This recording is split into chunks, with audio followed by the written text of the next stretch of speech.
మంధని అని ఒక గ్రామం, చూడడానికి చిన్న గ్రామం. కానీ ఎప్పుడైనా మంధని మాత్రం వెళ్ళి తీరాలి మీరు. మంధని వెళ్ళకపోతే మాత్రం ఏదో దోషం చేసినట్టే. అసలు చూసి తీరాలి. అక్కడ లక్ష్మీదేవి వెలిసింది. ఎంత చమత్కారంగా ఉంటుందో తెలుసా దేవాలయం.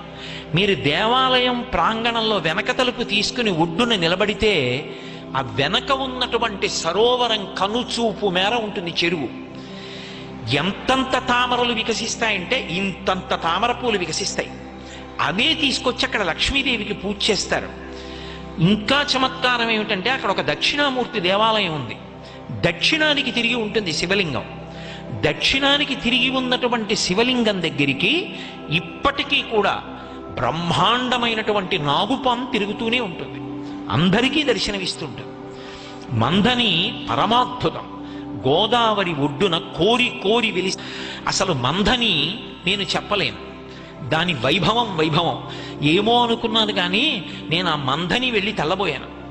ఆ మందనిలో ఇప్పటికీ కూడా మీరు 1000 మంది బ్రాహ్మణులకు భోజనం పెడతాను అని సంకల్పం చేస్తే 1000 మంది బ్రాహ్మణ కుటుంబాలు, 1000 మంది బ్రాహ్మణులు మీకు వెంటనే దొరుకుతారు భోజనం పెట్టడానికి. చిత్రం ఏంటంటే తెల్లవారేటప్పటికి ఎవరింటి అరుగు మీద కూర్చుని వాళ్ళు సంధ్యావందనాలు చేసుకుంటూ ఉంటారు.